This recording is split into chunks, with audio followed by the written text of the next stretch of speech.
Mate, I sent Carla a little DM the other day. I seen the ladder, the top eight, and I said, "So you're telling me there's hope? Like there is hope?" And all I got back was hashtag I believe. And mate, I'm I've in. just I'm all in. I mean, Guys, have you had a look through the top eight? I just quickly had a quick scan through it. I mean, there's massive chance. Yeah. oh boy, I've read this book before. I've seen the movie before.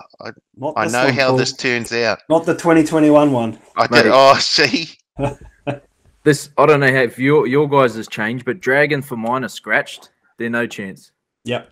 right? correct. Yep. Gone. This week will determine whether the Sharks or Tigers are still a chance because they verse each other. So whoever loses is out. So that Yep. eliminates one. The Titans are still a massive chance. They've got they're not too bad. They're in free fall though. They're playing some big teams and they haven't beaten any top four Yep. teams this season. They've got the Storm this week. The Storm are going okay. Yeah, but if you the Storm side, I mean, I still believe the Storm will win. Let's not get it wrong. But Bellamy sort of seems like he's resting for the they've dipped in the last couple of weeks. The Storm, Yeah, their intensity has dipped. yeah, and I think he sort of sensed it and just said, "Oh, I don't want to go too early. I'll just pull my horses back. I'll let them, sit, and then we'll hit it once we get that straight to the finals." Yeah, the thing is, we'll rest Jerome because he took that big knock against Canberra. Oh, hold on. Let's throw Nico in the halves. Oh, but who are we going to put? Oh, let's get Pepe. Yeah, Pepe could go to the back.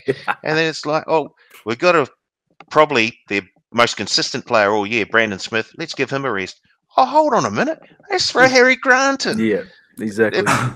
It's just rich. The only reason, the only reason I've said Titans are still a chance is because they're in the 8 at the moment, and I think with the results this week, they can still be equal 8th.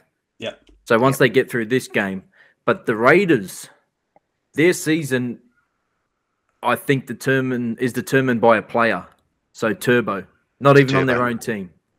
Now, if Turbo plays, I think Raiders' season's done because I think Manly win. If Turbo doesn't play, I think Raiders can win, and I think that their top 8 chances are alive. And with the Warriors, they get through this game. We've got Matt Lodge back next week. Now, the way the forwards have been performing, if they can get through this game, I think the next 2 weeks with Lodge back and a couple of boys back, I think it'll be enormous. So I think there's massive chance there. I've crossed name through a couple of teams, not the Warriors. The Warriors, the Raiders looked good last week with Whiten back. He was huge. And Nickel Clockstad he's back this week. He starts. We were just talking about this before, me and Blake. Surely if he's listed, he starts. Yeah.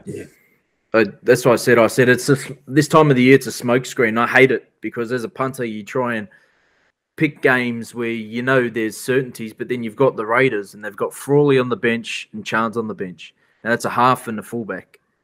So that's not what you want in a bench going into a game. So you've got the Cowboys, Taumalolo, Tabiai Fido on the 21. Now I'm sure if you're in the 21, they're going to play. That is just it messes with my mind, mate. It should be easy, this stuff. It's not. Why mess with the punters? As a player, Blake, and everyone says, we're just looking forward to the next game. We're not thinking too far ahead. At this point of the season, you're keeping it on the table and you're where you're at, right? Mate, 100%. And that's just me. Everyone play could be different, but I know a lot of the boys. And once there's people and you start talking about it, and they're like, "Don't talk about it. Don't worry about it."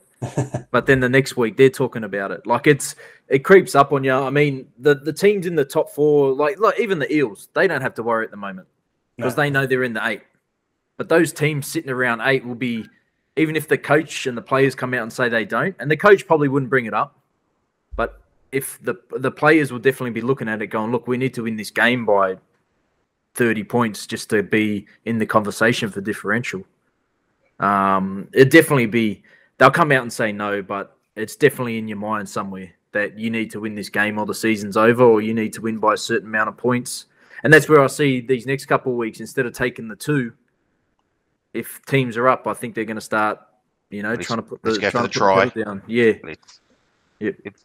And I guess if results go as were sort of predicted, and the Warriors do win this weekend, they sort of hold their destiny in their own hands, because they've got the Raiders next week. So if they beat them, they sort of put a dent in the Raiders' top 8 hopes.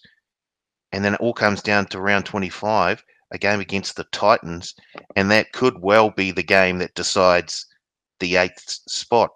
Yep. But like I said, I've seen this movie before, and it never ends well, Carl. It never ends well. I've got a question for you guys. What do the Warriors have in common with the Storm Bunnies and Knights? Storm Bunnies and Knights. Yeah, they have absolutely nothing in common with the Storm. I'll give you the tip now. They're the only 4 teams on a 3 or more game win streak. There you go. Warriors in the top 4 somewhere. How good! Get some faith about it, Paul. Oh. Get some smiles. Get some joy in their life. Give the people what they want, Paul. Just say you're in. Say you're with us. I'll believe it when I see it.